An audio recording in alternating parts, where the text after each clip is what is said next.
இறைவா நீயே அனைத்தும், இறைவா நீ நன்றாக இருக்க வேண்டும், ஈரேழு உலகத்தையும் காத்து அருளக்கூடிய ஆதி பகவான் ஈசனார் பொற்கமலத்தை பணிந்து இந்த பதிவினை வெளியிடுகின்றோம். வணக்கம். இன்னைக்கு நாம ஒரு மிக முக்கியமான, சொல்லப்போனா ரொம்ப ஆழமான, அதே சமயம் ஒரு விதமான தீவிரமான செய்தியை பத்தி பேச போறோம். ஆமா, இது சித்தன் அருள் பிளாக் ஸ்பாட்ல இருக்கிற பதிவு எண் 999. சரி. மிக முக்கியமா இந்த செய்தி மிகுந்த மதிப்புக்கும் மரியாதைக்கும் உரிய அன்புடன் அகத்தியர் மாமுனிவர் அவர்களால் அருளப்பட்டது. அத முதல்ல ரொம்ப பணிவோட சொல்லிக்கிறோம். கண்டிப்பா. அதனால இதை நாம ரொம்ப கவனத்தோடையும் மரியாதையோடையும் அணுகணும். ஆமா, இந்த உரையாடலோட நோக்கம் என்னன்னா, அந்த பதிவுல இருக்கிற போலி பக்தி, அப்புறம் ஆன்மீகத்தோட பேர்ல நடக்கிற சுரண்டல்கள், இத பத்தின மிக கடுமையான எச்சரிக்கைகளை புரிஞ்சுக்கிறது தான். சரிதான். குறிப்பா உண்மையா தேடுறவங்களுக்கு இந்த வழிகாட்டுதல் ஏன் முக்கியம், எதை கவனிக்கணும் அப்படிங்கறத தெளிவுபடுத்துறது. இன்னொரு முக்கியமான குறிப்பு இருக்கு இல்லையா, அந்த வலைப்பதிவிலேயே சொல்லியிருக்கிற மாதிரி இந்த செய்தி கொஞ்சம் வழக்கத்துக்கு மாறா ஒருவித கோபத்தோட அருளப்பட்டிருக்கு. ஆமா, அந்த தீவிரத்தை நாம உணர்ந்துதான் இதை அணுகணும். சரி, ஆரம்பிக்கலாமா? சரி, முதல்ல இந்த செய்தி சில மாற்றங்கள் வரும்னு சில எச்சரிக்கைகளோடும் தொடங்குது. ஆரம்பத்திலேயே மதிப்புக்குரிய மாமுனிவர் எதை பத்தி கவலைப்படுறாங்க? ஆரம்பமே ரொம்ப நேரடியா இருக்கு. முதல்ல சொல்றது உண்மையான திடமான நம்பிக்கையோட அவசியம் பத்தி. இங்க சுவாரஸ்யமான விஷயம் என்னன்னா, வெறும் அறிவுரை இல்லது. அப்படியா? ஆமா, ஒரு விளைவு முன்னாடியே சொல்ற மாதிரி இருக்கு. அதாவது அசையாத நம்பிக்கை இல்லைன்னா ஒரு காலம் வரும்போது அவங்கள மீட்டெடுக்க முடியாதுன்னு சொல்றாங்க. ஓஹோ. அதே மாதிரி ஈசனோட சிறு சிறு விளையாட்டுன்னு நாம நினைக்கிற இயற்கை நிகழ்வுகள் கூட ஒரு கட்டத்துல பெருமழை மாதிரி பெரிய சீற்றமா மாறி பெரிய அழிவை கொண்டு வரும்னு எச்சரிக்கிறாங்க. இதுக்கு காரணம் இங்கதான் பொய்யான பக்திங்கிற விஷயம் வருது. நம்பிக்கை இல்லாதவங்க, தப்பான வழியில போறவங்க சந்திக்க போற விளைவுகளை ரொம்ப அழுத்தமா சொல்றாங்க. பொய்யான பக்தி. சரி, இது வெறும் நம்பிக்கை இல்லைங்கிறத தாண்டி என்ன அர்த்தம்? மதிப்புக்குரிய மாமுனிவர் இதை எப்படி விளக்குறாங்க? அவங்க பயன்படுத்துற வார்த்தைகள் கொஞ்சம் தீவிரமா இருக்கே. மிகவும் தீவிரமா தான் இருக்கு. அவங்க சொல்றது என்னன்னா, இறைவனை நம்புறது மட்டும் போதாதுன்னு நினைச்சு சிலர் நல்ல வழிகளை பயன்படுத்தியே கெட்டதை செய்ய நினைப்பாங்க. எப்படி சொல்றீங்க? அதாவது பக்தி மாதிரி ஒரு தோற்றத்தை உருவாக்கிக்கிட்டு அதோட பேர்ல தீய எண்ணங்களோட எல்லாத்தையும் அடைஞ்சிடலான்னு நினைப்பாங்க. இதுதான் அவங்க சொல்ற பொய்யான பக்தி. அடடா, அதாவது பக்திய ஒரு கேடயமா பயன்படுத்திக்கிட்டு தப்பு செய்யறது. இது நிஜமாவே கவலைக்குரிய விஷயம்தான். இதுக்கு உதாரணம் ஏதாவது சொல்றாங்களா? ஆம், ரொம்ப தெளிவாவே சொல்றாங்க. குறிப்பா சித்தர்களோட பேர்களை சொல்லி பணம் சம்பாதிக்கிறவங்கள பத்தி எச்சரிக்கிறாங்க. ஓ. அப்படி செய்யறவங்களுக்கு அழிவு நிச்சயம்ங்கிறாங்க. இன்னும் குறிப்பா பக்திங்கிற பேர்ல அப்பாவி பெண்களை ஏமாத்துறவங்கள பத்தியும் மிக கடுமையா எச்சரிக்கிறாங்க. பெண்களை ஏமாத்துறவங்கள பத்தியுமா?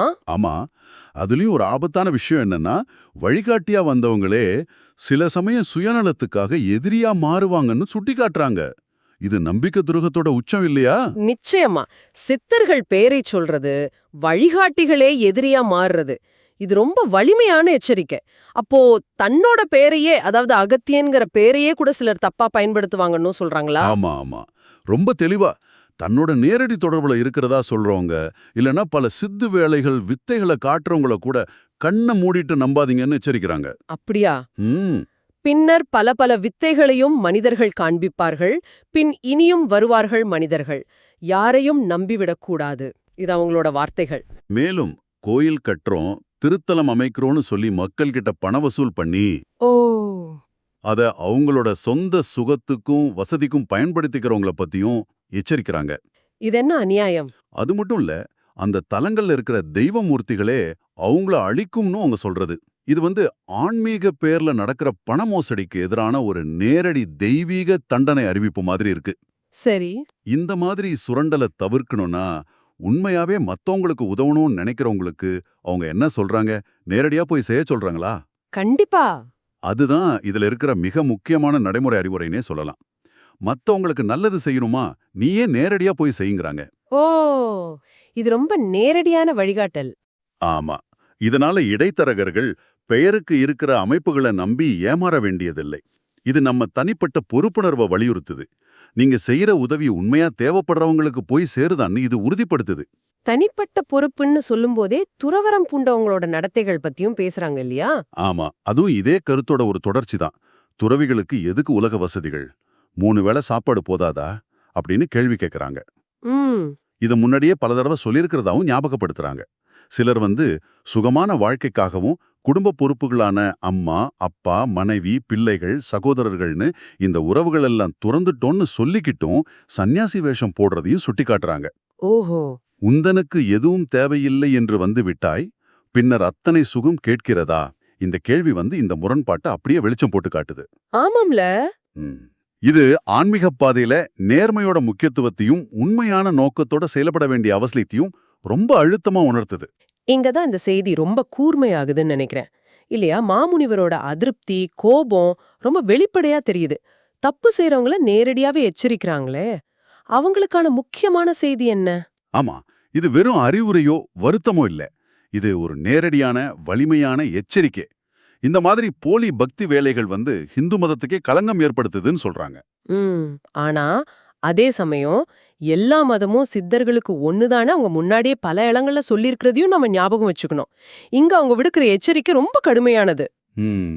என்ன சொல்றாங்க? ஒழுங்கா வாழ கத்துக்கோங்க, இல்லைனா யாங்களே, அதாவது சித்தர்களே அழிச்சிடுவோன்னு சொல்றாங்க. அவங்களோட அதிகார போக்க நீ என்ன இறைவனா?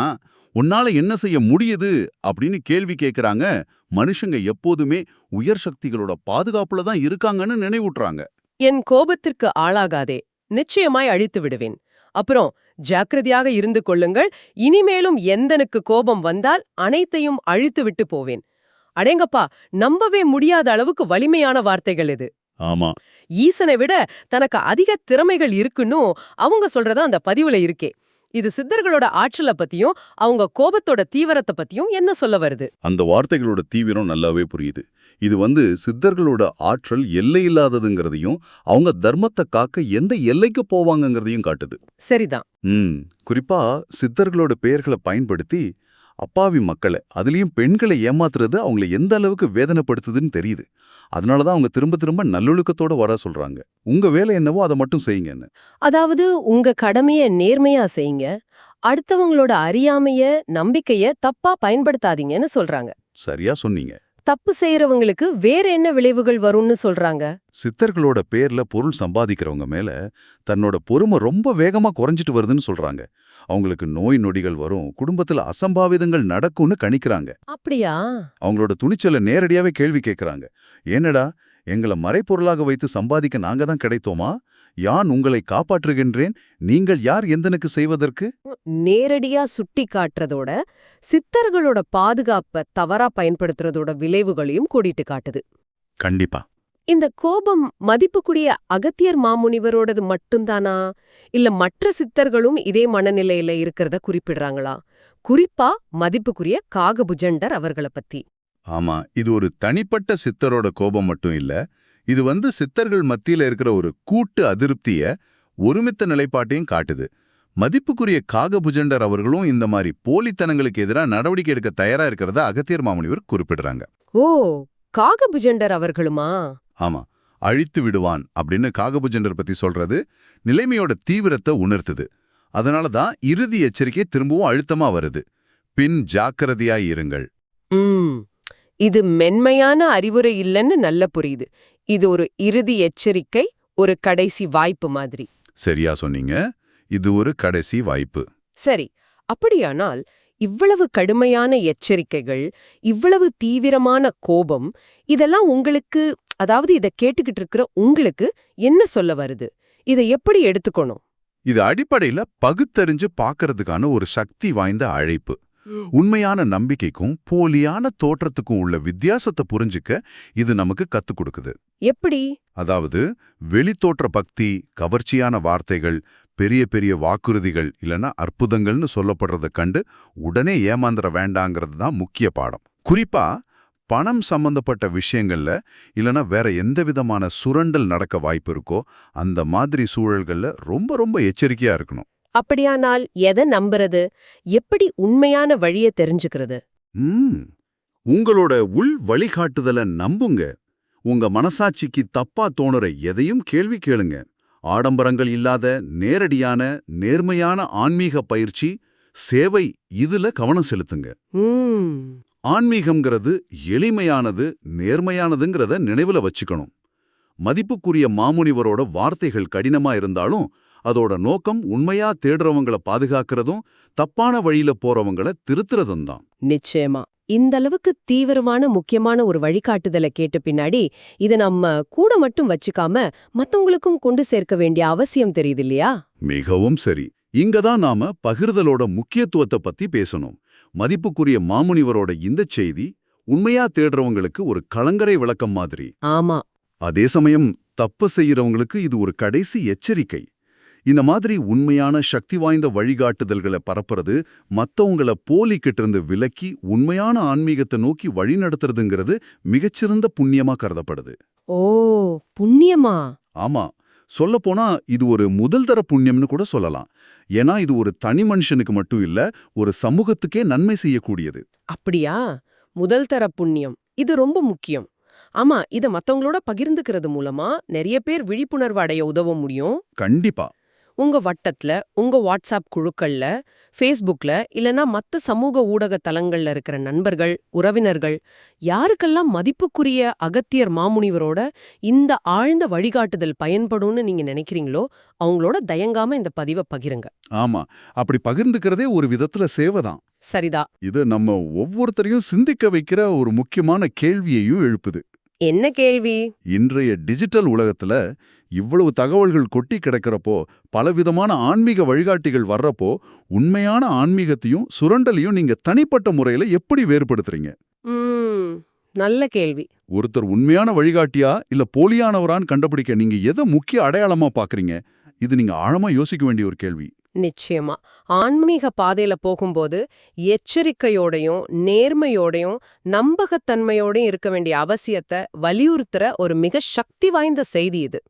உண்மையாவே நம்ம வாழ்க்கையில கடைபிடிக்க வேண்டிய, மற்றவங்களுக்கும் எடுத்துச் சொல்ல வேண்டிய ஒன்று. மதிப்புக்குரிய அன்புடன் அகத்தியர் மாமுனிவர் அவர்களின் இந்த வழிகாட்டுதலும் எச்சரிக்கையும் உங்க பாதையை ஒளிர செய்யட்டும், உண்மையையும் போலியையும் பகுத்தறிகிற ஆற்றலை உங்களுக்கு வழங்கட்டும். ஓம் அன்னை ஸ்ரீ லோபாமுத்ரா உடனுரை தந்தை அகத்திய மாமுனிவர் திருவடிகளில் சமர்ப்பணம். சர்வம் சிவார்ப்பணம்.